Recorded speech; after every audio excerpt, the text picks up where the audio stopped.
ID லிட்ரஸிலேருந்து just 5 question தானே வரும் அப்படின்னு நினைக்காதீங்க. ஒவ்வொரு கொஸ்டினும் உங்கள் மெரிட் லிஸ்ட் டிசைட் பண்ணும். கொஸ்டின் நம்பர் 1 பாருங்கள். Which of the following is world's fastest computer? பின்வருவனவற்றில் உலகின் அதிவேகமான கணினி எது அப்படின்னு கேட்குறாங்க. இப்போ ஆப்ஷன் நம்பர் 1 பாருங்கள். பரம் அப்படின்றது ஃபுல் ஃபார்ம் பார்த்தீங்கன்னா பேரலல் மிஷின், PARA மிஷின்லேருந்து எம், பரம். இந்தியாவோட ஃபஸ்ட்டு சூப்பர் கம்ப்யூட்டர்ன்றது இந்த பரம், இந்தியாஸ் ஃபர்ஸ்ட் சூப்பர் கம்ப்யூட்டர். இந்த பரம்ன்றது 1991 சிடாக் கம்பெனி புனேலேருந்து மேனுஃபேக்சர் பண்ணியிருக்காங்க. இப்போ நம்ம ஏன் ஆன்சர் டைரெக்டாக பார்க்காம ஒவ்வொருத்தோட டீட்டெயில் பார்க்குறோன்னா, இந்த ஒவ்வொரு டீட்டெயிலேருந்து உங்களுக்கு என்ன பண்ணலாம், தனித்தனியாக கொஸ்டின்ஸ் கேட்கலாம். அதனால தான் டீட்டெயிலாக பார்க்குறோம். நெக்ஸ்ட்டு ஃப்ரண்டயர். இது 2024 வரைக்கும் வேர்ல்டோட ஃபாஸ்டஸ்ட் கம்ப்யூட்டராக இருந்திருக்கு. ஃப்ரண்டயருக்கு அப்புறம் இந்த ஃபுகாக்கு. அப் டு கோவிட் டைம் வரைக்கும் இந்த ஃபுகாக்கு தான் சூப்பர் கம்ப்யூட்டராக இருந்திருக்கு. நெக்ஸ்ட் பார்த்தீங்கன்னா இந்த EL கேப்டன். இது அமெரிக்காவோட சூப்பர் கம்ப்யூட்டர், HP கம்பெனியோடது. ஜனவரி 2025 இதுதான் வேர்ல்டோட ஃபாஸ்டஸ்ட் கம்ப்யூட்டராக இருக்குது. இந்தியாவோட ஃபஸ்ட்டு சூப்பர் கம்ப்யூட்டர் அப்படின்னு கேட்டாங்கன்னா அது பரம், இது இந்தியாவுக்கு. வேர்ல்டுக்குன்னு கேட்டாங்கன்னா அது எல் கேப்டன் அப்படின்றது. நம்மளோட ஆன்சர் எல் கேப்டன். இந்தியாவோட இப்போ இருக்கக்கூடிய ஃபாஸ்டஸ்ட் சூப்பர் கம்ப்யூட்டர் எதுன்னு கேட்டாங்கன்னா ஐராவத்.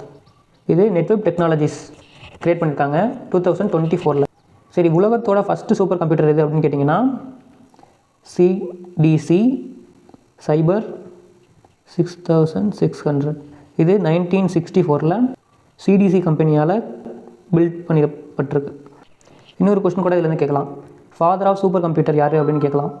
சாமுவேல் கிரே அப்படின்றவர் தான் ஃபாதர் ஆஃப் சூப்பர் கம்ப்யூட்டர்ஸ். சரி, இந்தியாவோட ஃபாதர் ஆஃப் சூப்பர் கம்ப்யூட்டர் யார் அப்படின்னு கேட்டாங்கன்னா விஜய் பட்கர் அப்படி. இப்போ நெக்ஸ்ட் கொஸ்டின் பாருங்கள். What is the brain of a computer? கணினியின் மூளை என்பது என்ன அப்படின்னு கொஸ்டின் கேட்குறாங்க.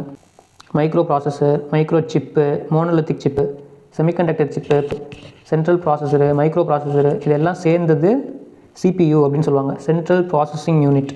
இதுதான் உங்களோட பிரெயின் ஆஃப் த கம்ப்யூட்டராக செயல்படுது. சரி, இந்த CPUவோட ஒர்க் என்ன அப்படின்னு பார்த்தீங்கன்னா டேட்டாவை ப்ராசஸ் பண்ணும். நம்ம ஏதோ ஒரு இன்புட் கொடுப்போம், அதை ப்ராசஸ் பண்ணும், அதை ப்ராசஸ் பண்ணி ஸ்டோர் பண்ணும். சரி, உலகத்தோட ஃபஸ்ட்டு CPU எது அப்படின்னு பார்த்தீங்கன்னா Intel 4004 அப்படின்றது தான். சரி, இந்தியாவோட ஃபஸ்ட்டு CPU எது அப்படின்னு கேட்டிங்கன்னா சக்தி. CPUவோட 3 முக்கியமான பார்ட்ஸ் என்ன அப்படின்னு பார்த்தீங்கன்னா first ALU arithmetic logic unit, second control unit, third register. இப்போது இந்த ALU arithmetic logic unit entire சிஸ்டத்தோட கால்குலேட் பண்ணும். சரி, central nervous system of computer அப்படின்னு பார்த்தீங்கன்னா அது கண்ட்ரோல் யூனிட் தான். சரி, ரெஜிஸ்டர் என்ன பண்ணுது அப்படின்னு கேட்டிங்கன்னா ரெஜிஸ்டர் வந்து ஒரு மெமரியாக ஒர்க் பண்ணுது. இதுதான் டேட்டாவை ஸ்டோர் பண்ணுறதுக்கு யூஸ் பண்ணக்கூடியது. சின்னமாக ஸ்மாலஸ்ட்டாக இருக்கும், ஃபாஸ்டஸ்ட்டாக இருக்கும், காஸ்ட்லியானதும் கூட.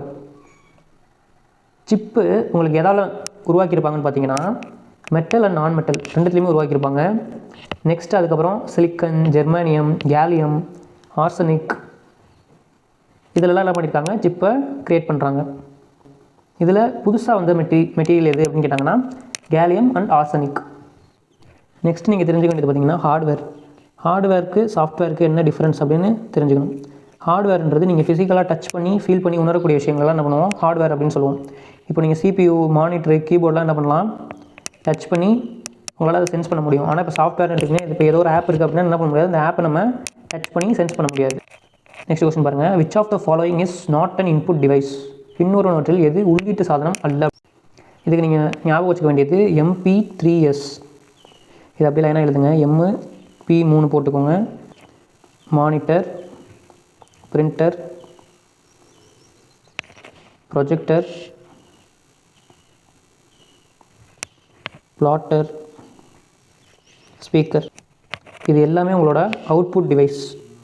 அவுட்புட் டிவைஸை நீங்கள் ஞாபகம் வச்சுக்கிறதுக்கு என்ன பண்ணிக்கலாம், இந்த மாதிரி போட்டுக்கலாம். அவங்க என்ன கேட்குறாங்க, which of the following is not an input device? எது இன்புட் டிவைஸ் இல்லை அப்படின்னு கேட்குறாங்க. அப்போது இதில் ஒரு அவுட்புட் டிவைஸ் இருக்குது, அதுதான் நம்மளோட ஆன்சராக இருக்க போகுது. இப்போ நமக்கு இங்கே இருக்கிறதுல மானிட்டர்ன்றது இங்கே இருக்குது, இது ஒரு அவுட்புட் டிவைஸ் அப்படின்னு நமக்கு தெரியும். அதனால் என்ன பண்ணிடலாம், அவுட்புட் டிவைஸை சூஸ் பண்ணிடலாம். இப்போ மானிட்டரில் பார்த்தீங்கன்னா சில டேர்ம்ஸ் நீங்கள் தெரிஞ்சுக்கணும். VDUனா என்ன, VDTனா என்ன அப்படின்னு. VDU அப்படின்னா விஷுவல் டிஸ்பிளே யூனிட், VDT அப்படின்னா வீடியோ டிஸ்பிளே டெர்மினல். மானிட்டரில் வந்து மொத்தம் உங்களுக்கு 2 டைப்ஸ் இருக்குங்க. CRT கேத்தோட் ரே டியூப் அப்படின்னு சொல்லுவாங்க. செகண்ட் பார்த்தீங்கன்னா ஃப்ளாட் பேனல் டிஸ்பிளே FP. இந்த FPDயில் வந்து உங்களுக்கு LCD, எல்இடி, இஎல்டி. எல்சிடின்றது உங்களுக்கு லிக்விட் கிறிஸ்டல் டிஸ்பிளே. எல்இடின்றது லைட் எமிட்டிங் டயோட். இஎல்டின்றது லூமினசன்ட் டிஸ்பிளே. நெக்ஸ்ட் இன்னும் தனியாக உங்களுக்கு ஃப்ளாட் பேனல் டிஸ்பிளே இருக்குது, கேஸ் பேனல் இருக்குது. கேஸ் பேனலில் உங்களுக்கு என்ன கேஸ் யூஸ் பண்ணுவாங்கன்னு கூட ஒரு கொஸ்டின் கேட்கலாம். நியான் கேஸ் யூஸ் பண்ணுவாங்க. எல்இடியில் வந்து உங்களுக்கு இன்னும் என்ன பண்ணுவாங்கன்னா 3 டைப்பாக பிரிக்கிறாங்க. OLED, QLED, next omelette. இந்த ஓஎல்இடின்றது ஆர்கானிக் லிக்விட் கிறிஸ்டல் டிஸ்பிளே அப்படின்னு வந்துடும். இந்த QLEDன்றது இந்த குவால்கம் டாட் அப்படின்னு உங்களுக்கு வரும். ஆம்லெட்ன்றது உங்களுக்கு ஆக்டிவ் மேட்ரிக்ஸ் ஓஎல்இடி. இந்த QLED அப்படின்றது உங்களுக்கு கேர்வ்டாக சில டிஸ்பிளேஸ் நீங்கள் பார்த்துருப்பீங்க. அதிலலாம் இந்த QLED தான் யூஸ் பண்ணியிருப்பாங்க. Booting instructions R stored inside அப்படின்னு கேட்குறாங்க. துவக்க வழிமுறைகள் உள்ளே சேமிக்கப்பட்டுள்ளன அப்படின்னு. பூட்டிங் இன்ஸ்ட்ரக்ஷன்றது எங்கே வந்து உங்களுக்கு ஸ்டோர் ஆகிருக்கும் அப்படின்றதான் கொஸ்டின். முதல்ல பூட்டிங் இன்ஸ்ட்ரக்ஷன் அப்படின்றது எங்கே ஸ்டோர் ஆகி தெரிஞ்சுக்கிறதுக்கு முன்னாடி அதை பற்றி ஒரு பேசிக் டீட்டெயில் பாருங்கள். ரோம்ன்றது ரீட் ஒன்லி மெமரி. இது வந்து மேனுஃபேக்சரிங் கம்பெனியும் உங்களுக்கு என்ன பண்ணியிருப்பாங்க, ப்ரோக்ராம் பண்ணியிருப்பாங்க. அந்த மேனுஃபேக்சரிங் கம்பெனி தான் ரோமுக்கு ப்ரோக்ராம்லாம் எழுதியிருப்பாங்க. நம்மளால் என்ன பண்ண முடியும், ஒன்லி அதை ரீட் பண்ண மட்டும்தான் முடியும். அதனால தான் அந்த ரீட் ஒன்லி மெமரி அப்படின்னு சொல்கிறாங்க. இப்போது அந்த ப்ரோக்ராம் மேனுஃபேக்சரிங் கம்பெனி எழுதுகிறாங்க பார்த்தீங்களா, அந்த ப்ரோக்ராமை தான் ஃபர்ம்வேர் அப்படின்னு சொல்கிறோம். அந்த ஃபர்ம்வேரை வந்து 2 டைப்பாக பிரிக்கிறாங்க. பேசிக் இன்புட் அவுட்புட் சிஸ்டம், இன்னொன்று வந்து லோடர். சரி, பூட்டிங்னா என்ன ஃபஸ்ட்டு அப்படின்னு பார்த்தீங்கன்னா, நம்ம சிஸ்டத்தை இப்போ டேர்ன் ஆன் பண்ணுறோம் பார்த்தீங்களா, டேர்ன் ஆன் த கம்ப்யூட்டர் தான் உங்களுக்கு பூட்டிங் அப்படின்னு சொல்கிறாங்க. பூட்டிங்கில் வந்து உங்களுக்கு 2 டைப் இருக்குது, கோல்டு பூட்டிங், வார்ம் பூட்டிங் அப்படின்னு சொல்லிட்டு. இந்த கோல்டு பூட்டிங்கிறது பார்த்தீங்கன்னா, இப்போ நீங்கள் நைட் வந்து என்ன பண்ணுறீங்க, உங்கள் சிஸ்டத்தை ஷட் டவுன் பண்ணிவிட்டு இப்போ மார்னிங் ஓப்பன் பண்ணி திரும்ப ஒரு 8 மணிக்கு ஆன் பண்ணுறீங்க அப்படின்னா அது கோல்டு பூட்டிங். இதே நீங்கள் வார்ம் பூட்டிங் பார்த்தீங்கன்னா போய் ரீஸ்டார்ட் பண்ணுறது. இப்போ நான் வந்து என்ன பண்ணுறேன்னா, சிஸ்டம் யூஸ் பண்ணிகிட்டு இருக்கேன், ஏதோ ஒரு இஷ்யூ ஆகுது, இல்லை சம்திங் ஏதோ ஒரு ரீசனுக்காக நான் என்ன பண்ணுறேன், ரீஸ்டார்ட் பண்ணுறேன் அப்படின்னா அது என்ன ஆகும், ஜஸ்ட்டு ஆஃப் ஆகி டப்புன்னு ஆன் ஆகிடும். அதுதான் உங்களுக்கு வார்ம் பூட்டிங் அப்படின்னு சொல்கிறாங்க. நிறைய டைம் எடுத்து ஷட் டவுன் பண்ணிவிட்டு அதுக்கப்புறம் பவர் ஆன் கீ யூஸ் பண்ணி ஆன் பண்ணுறோம் அப்படின்னா அது கோல்டு பூட்டிங். உடனே ஆன் பண்ணுறோன்னா அது வார்ம் பூட்டிங். பூட்டிங் இன்ஸ்ட்ரக்ஷன் ரோமில் ஸ்டோர் ஆகிருக்கும். Okay, thank you friends. நெக்ஸ்ட் வீடியோவில் பார்க்கலாம்.